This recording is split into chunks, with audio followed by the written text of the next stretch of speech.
Hello and welcome to the Intentional Wealth Update from Morton Brown Family Wealth. I'm Dennis Morton here with Katie Brown. How are you, Katie? Hi, Dennis. Great. How are you?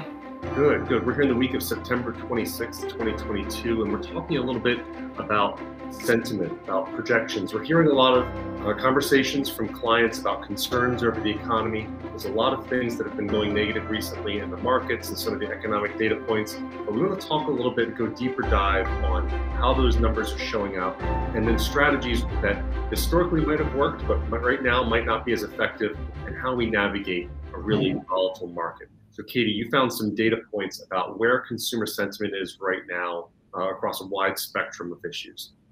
Yes. Numerator puts together a survey every single month, and they survey individuals, consumers, on how they're feeling about the economy.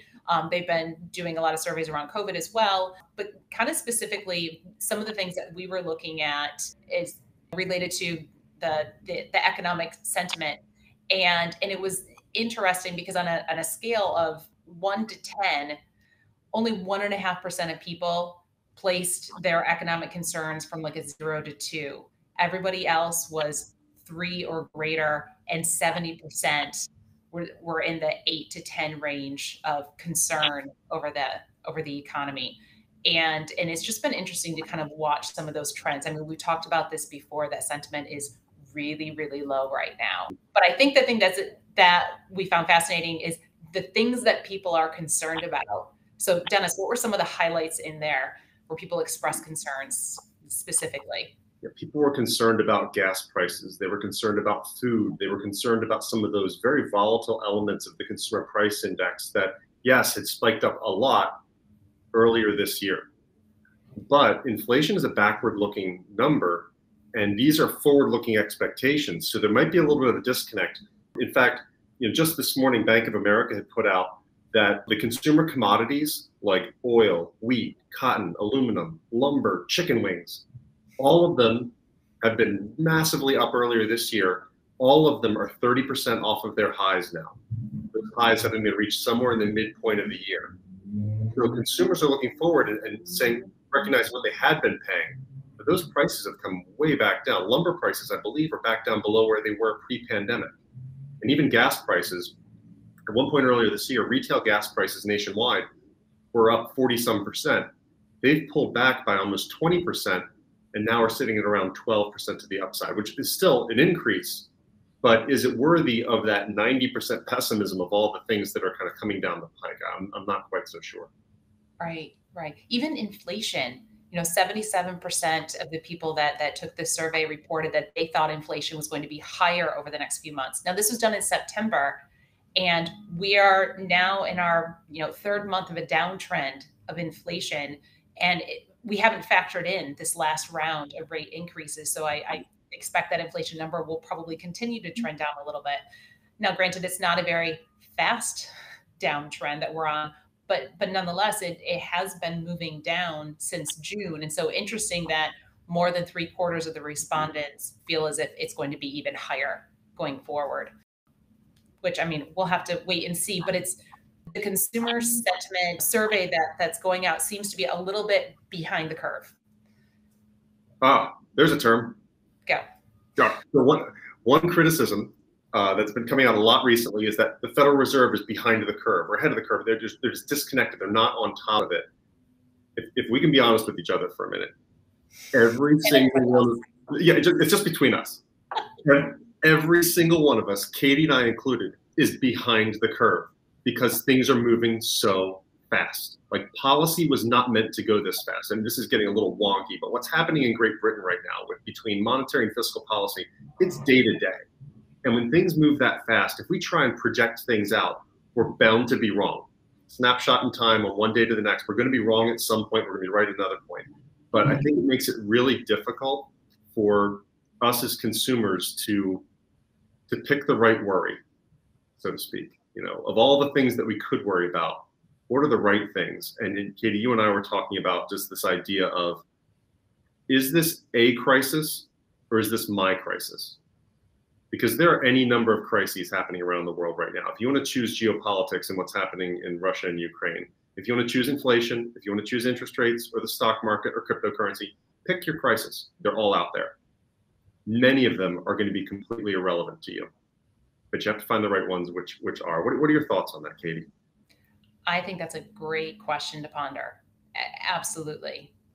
Because it is very easy to get concerned and stressed with everything going on around us. And I think that's a good thing to have. That's good to have that empathy, but also to be able to take a step back and say, okay, but how does that impact me and my family? Am I applying the right level of concern?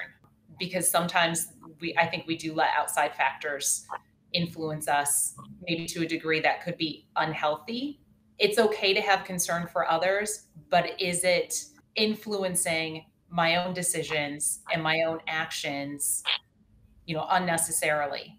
And being able to kind of differentiate between, is this a concern for others, or is this a concern for me and my family and my well-being? Right. Because it can create paralysis. If you say, I'm going to wait for all of those things to be resolved before I take action, sorry, the next crisis will have arrived by then. Just think back over the last few years. If it wasn't COVID, it was something else. If it wasn't one variant of COVID, it was the next variant. There were any number of things that were always kind of the next thing coming along. And truthfully, if you're talking about this market right now, the greatest risk of the last few years wasn't what was going down. It was getting into what was going up last year. That was the real risk. It was chasing after crazy IPOs. It was chasing after crazy cryptocurrencies or NFTs. The craziness to the upside was the real risk. This is actually where we should start saying, where's the opportunity? And this comes back to the investing strategy. So again, if you're trying to say like, okay, if I can filter through the crises and figure out what is my real opportunity here, what's the set that presents, there are opportunities here to maybe buy the dip, so to speak. And Katie, you found an article about just how well that's working these days, right? Yeah, the Wall Street Journal really broke it down, I think, well. And so a strategy that has been popular is, as Dennis said, buy the dip. So when the market goes down, buy into it. And that could mean either with cash on the sidelines, or it could be shifting around your investment portfolio and maybe moving out of things that are performing better into things that are not performing as well, that have sold off. So you're essentially kind of buying that discount. But it was interesting because the article highlighted that on the days where we had a market correction of at least 1% in a day, looking out a week from that day, on average, the market was down 1.2%. And so it's dropping, and then it's dropping further. Mm-hmm. And so people that are instituting that strategy, they're getting burned because they're expecting an immediate relief on that. Like, you have a really bad down day and then you should have a good up day. And oftentimes we do see those in periods of volatility. And I fully expect that we will have strong updates mixed in here. But compared to previous markets, that week looking out is as bad as it's ever been. I think the thing that the article doesn't do a great job in describing is that there could be opportunities to buy into the dip if you're going in with the right framework and you're already positioned to take advantage of that. Mm-hmm. So Dennis, in what ways do you think that makes sense? I think the buying the dip strategy that's unique right now is that you don't necessarily need to be too heavy into the research or navigating to what should I be buying right now. If you wanted to buy the whole 60-40 portfolio, if you're saying I have cash on hand, what should I do with it? Sometimes you'd have to hold your nose and go into stocks or go into something really volatile. The upside is you can look around with 10-year treasuries yields crossed over 4% this morning. There are a lot of the 40% side of your 60-40 portfolio that are offering some pretty attractive yields compared to what they were a year ago. And if you're someone who is, well, let's create a profile here. You're someone who is close to or in retirement. You have little to no mortgage. You're not going out and buying a house. You're sitting on a little bit of cash. You have a diversified portfolio. You should be thinking, all right, there's some silver linings here. There's some ways to get my cash to earn a little bit. The yields are going up on my bond portfolio. Stocks are going to do what they're going to do, but I'm not exposed to what's happening in the mortgage market. I'm not exposed to some of those other things. All of these crises, coming back to it, are not yours. There are actually some pretty interesting ways. So if you have cash to deploy, spreading it out across stocks and bonds could be pretty fruitful at a time like this. Not to say there isn't further downside, because to your point, Katie, that's happened. But things are pretty attractive, especially relative to where they were 12 months ago. Yeah.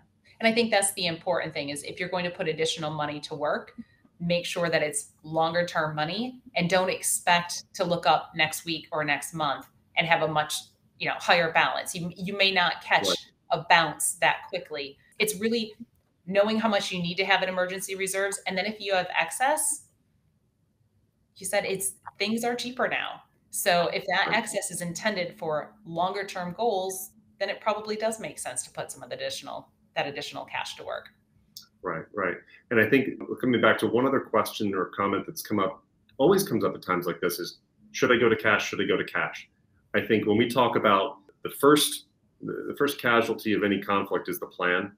And if going to cash and bailing on your plan is a way to create a catastrophic impact across your long-term investment strategy. So I think the idea is, what are the constructive things that you can do at a time like this? How do you make sure that you're stacking the deck in your favor? And then ideally, it's looking to saying, all right, here's where the opportunity resides for me right now, and I can filter through the risks and the crises that I might see elsewhere. It's not an easy thing, but again, that's why we're here. That's why you have these, financial coaching opportunities to say, this is how we want to talk you through times like this, so that it makes sense as best as we can. Yes, I agree with that wholeheartedly. All right. Well, thank you for joining us today. If there are questions or concerns that you have that you'd like to see us address in a future video, please let us know. We're coming up on the end of the third quarter of 2022. It's hard to believe. We're going to be doing a live market update here at the end of October, where we talk through some of the developments in a really dramatic third quarter, but also talking about the path ahead. So look forward to seeing you then, and hope everyone has a great beginning of fall.